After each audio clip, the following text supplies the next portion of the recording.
And next on the program, I'm delighted to say that we've been joined by Jessie Buckley, one of the stars of I'm Thinking of Ending Things, new on Netflix. Jessie, it's very nice to speak to you. How are you? I'm grand this morning. I'm great. I'm up, I'm alive. I've had coffee. I'm sitting on my bed and yeah, it's all good. And where are you? You look as though you're in a hotel somewhere. I am in Chicago on the Oh, 43rd floor of one of those high things. And I'm just wrapping Fargo this week. So we had to close down before when lockdown happened first, and now we've managed to come back and finish it. So wow. That must have been very, I know you're not here to talk about Fargo, but that must have been weird to go back and pick up. Beforehand, everything was normal. Now everything is not normal. How's that picking up a story with all the new rules and regulations? yeah, I guess nothing's ever really that normal. Kind of, you kind of saunter along hoping for the best. But yeah, it's been fine. In fairness to the production team, I have to say they've like made sure everybody's feeling safe, which is the most important thing, and that we get tested every 3 days. Everybody's in masks, and you just adapt, I guess. It's a bit like knowing that you're going into outer space, hoping that Tom Cruise will be by your side in case your kind of spacesuit rips, but knowing that he probably is not going to be there, so you have to deal with it yourself.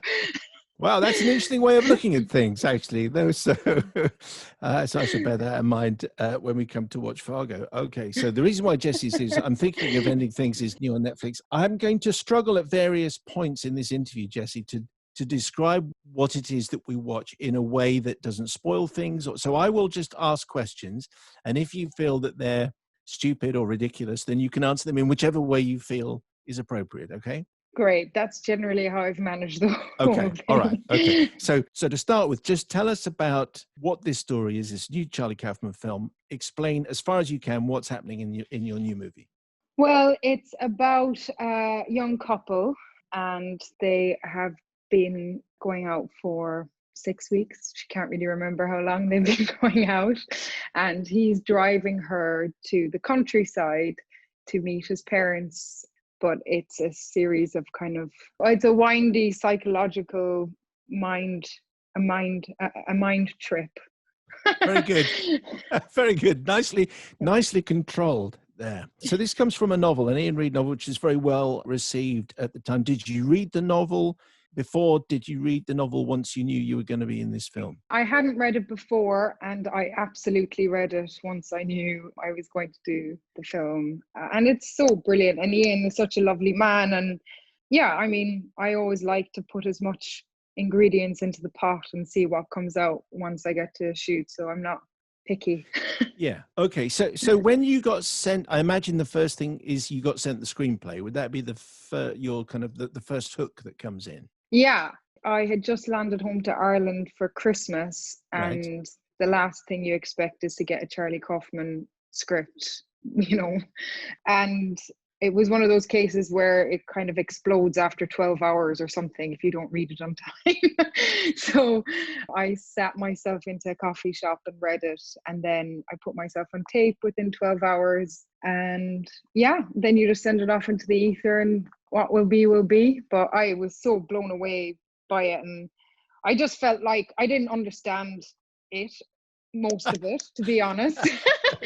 But I Okay. didn't need to. I felt an awful lot, and I felt so exhilarated by the things I didn't actually understand, because I felt I was being asked questions which took me, to excavate. So you read it, you didn't understand a lot of it, but so what was it that made you think I am desperate to be in this? Because if you're filming yourself and sending it off within 12 hours, that's enthusiasm. And yet you didn't quite understand. So what was it that was hooking you in? Well, lots of things, I guess.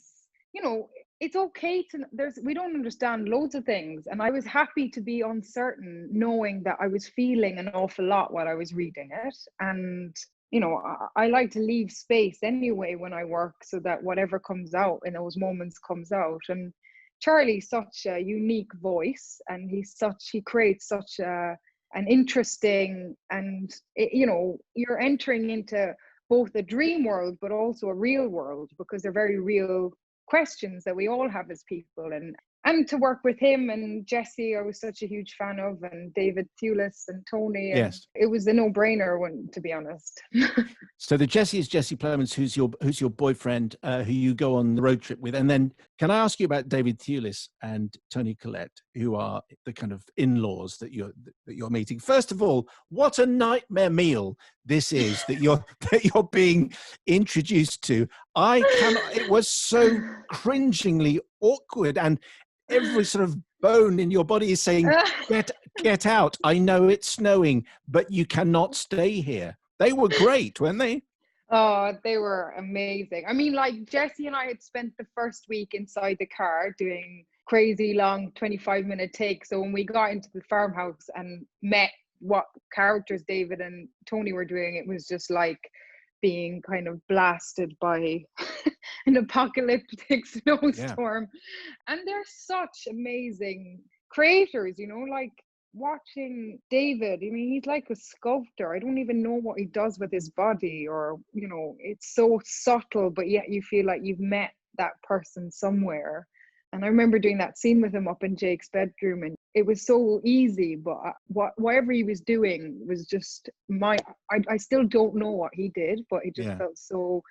And Tony the same, you know, she's such a kind of formidable, like bold character and a heightened kind of presence in the whole thing, and all these textures colliding is just so exciting, and you genuinely don't know what's going to happen. And for that dinner scene, every take seemed to take its own turn of events. Like we never really knew what was going to happen next. So we get to this farmhouse in the middle of nowhere. David Thewlis, who is doing, I mean, he's from Lancashire, but I think he's doing a Yorkshire accent. But anyway, he's certainly doing a Northern English accent, which seems to come as a surprise. And that food, this meal with incredible amounts of food that have been prepared, and it never disappears. I don't know if you noticed it, but there's scenes where you're spooning carrots onto your plate, and then the next time we see the tray of carrots, it's full again. And it doesn't matter how much you eat, the bowls are still full. This table is still overflowing.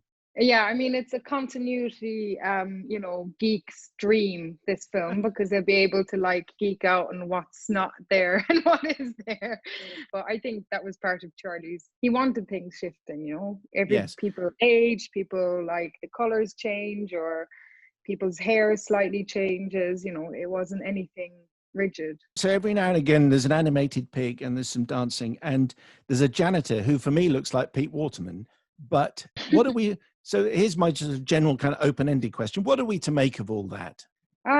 You can make whatever you want to make of it. It's not up for me to tell you. I think that's the whole thing. I think wherever you are in this moment in your life, you'll react to different things in this film, and it'll speak to you in a different way. And it would be wrong for me or for any of us to, you know, it's changed for me every time I read it. So I wouldn't even dare say what I think you should take away from it. Is it fair to ask you what you asked Charlie Kaufman then? What was it that you were asking him? It wasn't so much what I was asking him. It was more like what we were talking back and forth. We came into it like in an abstract way, like we would send paintings to each other or photographs, or like I can't even remember, to be honest. It's like 3 years ago. So oh really? Okay. I asked him loads of things all the time. But I can't remember. If you did this so long ago, did you do this before you did Chernobyl? No, it was just after Chernobyl. Okay. Because I just think it's worth, because we talk about movies on this show, but there's something about Chernobyl which I keep coming back. I mean, you were amazing in it. It's probably one of my favorite TV shows of all time. I mean, and Anthony Horowitz, the writer, said to me, it's the best television he's ever seen. And to have been a part of that must have been a thrill, I think. Oh my God, completely. It was, you know, I think we all probably knew the word Chernobyl, but actually the details of what happened and the kind of the humanity that is behind that word, you know, and what they've survived and what they're still surviving now it was so powerful to read. It was a complete honor, and I feel very lucky and humbled by the whole thing. And Craig Mazin, the writer, is just fantastic, and Johan Renck and Jane Featherston and the whole team. Like, it was so honest and so provocative and so profound. And the whole we just had a great a great time. Yeah, it was a great thing to be part of, and I feel very lucky. So you mentioned Fargo. I don't know when we get to see that, but what's next on your slate? What are you booked to do next? I'm going to be doing Maggie Gyllenhaal's. She's directing a book called The Lost Daughter by Elena Ferrante, which she's adapted. So I'm going in 2 weeks to start quarantine and then start shooting. So that's what I'm doing now. It's a new way of filming. Jessie, it's a pleasure to speak to you. Thank you very much. And all the best for, I'm thinking of Ending Things, which is new on Netflix, but a pleasure to speak to you. Thank you very much. Enjoy the 43rd Likewise. floor. I will.